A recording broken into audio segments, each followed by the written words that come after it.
The Galactic Council chamber erupted in a symphony of clicks, hisses, and harmonious tones as the various species expressed their collective amusement. Ambassador Zexthara of the Corvani Empire leaned back in her crystalline chair, her forearms gesturing dismissively at the holographic display showing Earth's modest fleet of ships. Truly honored counselors, she chittered through her translator. These humans believe they deserve a seat among the great powers of the galaxy. Look at their pathetic vessels, barely faster than light, constructed of primitive metal alloys, and armed with what they laughably call nuclear weapons. The Vorthak delegation released pheromones of derision, their insectoid forms shimmering with mirth. Supreme Commander Kretch, his mandibles clicking rhythmically, added his voice to the mockery.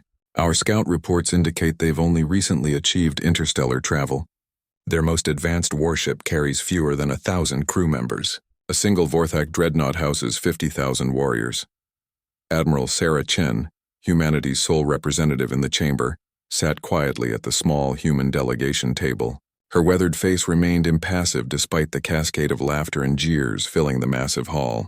She had expected this reaction. Humanity was indeed the newest species to achieve faster-than-light travel, and their technology appeared primitive compared to the ancient civilizations that dominated known space. The ethereal collective's representative, a being of pure energy contained within a shimmering force field, pulsed with condescending colors. Perhaps, it transmitted telepathically, we should grant them protectorate status under one of the major powers. The Terrans might serve adequately as a client species. More laughter rippled through the chamber. The massive Goliath delegation, each member standing 12 feet tall with stone-like skin, began a deep rumbling sound that Admiral Chen recognized as their equivalent of chuckling. Honorable delegates, Admiral Chen finally spoke, her voice cutting through the noise with surprising clarity. Humanity respectfully requests consideration for full membership in the Galactic Council, with all the rights and responsibilities that entails. This statement triggered fresh waves of amusement. Ambassador Zexthara wiped moisture from her compound eyes with a delicate appendage. Admiral Chen, surely you jest. Your species controls barely one star system. You possess no advanced energy weapons, no particle shielding, no antimatter drives. What could humanity possibly contribute to our ancient alliance? We could contribute our perspective, Admiral Chen replied calmly. And our experience? Experience? Supreme Commander Kretch's mandibles clacked with derision. What experience could a species barely a century into space travel possibly offer?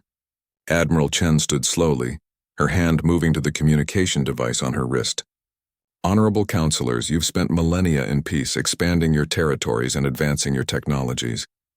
Your wars, when they occur, are fought with strict rules of engagement, predetermined objectives, and careful regard for minimizing casualties.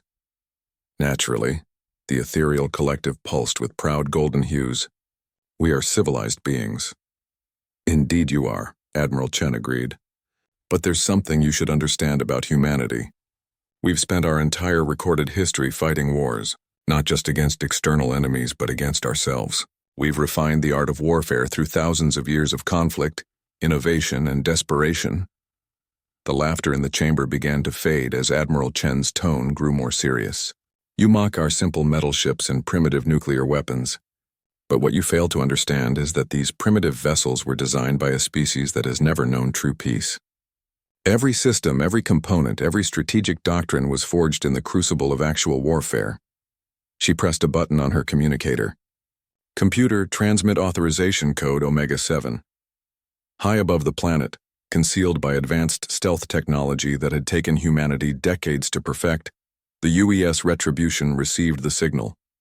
Captain Marcus Webb, a grizzled veteran of the Martian Independence War, smiled grimly as his ship's cloaking systems deactivated. All stations, this is the captain, he announced over the ship's intercom. Decloak the fleet. Let's show them what human engineering really looks like. The massive vessel shimmered into existence above the Council world, its dark hull bristling with weapon systems that bore little resemblance to the crude ships the aliens had been shown.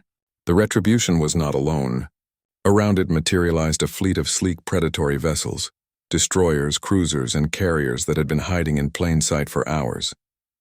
In the council chamber, every delegate fell silent as their sensors registered the impossible readings from the human fleet. Impossible. breathed Ambassador Zexthara. These energy signatures, they're using quantum cascade weapons, singularity drives, temporal shielding, technologies that should be beyond their capabilities. Admiral Chen smiled for the first time since entering the chamber. You assumed we showed you our best ships. We showed you our cargo haulers and survey vessels. The ships you're seeing now represent humanity's true military capability. Supreme Commander Kretsch's compound eyes focused on his tactical displays with growing alarm. Their flagship. It's reading as a Planet Cracker-class vessel. The energy output alone could sterilize an entire world. We spent decades hiding our true advancement, Admiral Chen continued, because we learned long ago that revealing your full strength too early is a tactical mistake. While you laughed at our primitive technology, we were reverse engineering wreckage from every alien craft that ever crashed on our worlds. We adapted, improved, and innovated. The ethereal collective pulsed with nervous silver patterns. This is most unexpected, but surely you cannot challenge the combined might of the entire council. Admiral Chen's expression hardened. We're not here to challenge anyone. We're here to join you as equals. But understand this. Humanity didn't climb to the top of our world's food chain by backing down from larger predators. We did it by being more clever, more adaptable, and more ruthlessly efficient than anything else on our planet. The chamber remained silent as the implications sank in. The humans hadn't just achieved interstellar travel. They had weaponized it to a degree that shocked even the galaxy's oldest civilizations. Now then, Admiral Chen said, settling back into her chair, shall we discuss the terms of humanity's full membership in the Galactic Council? The vote was unanimous.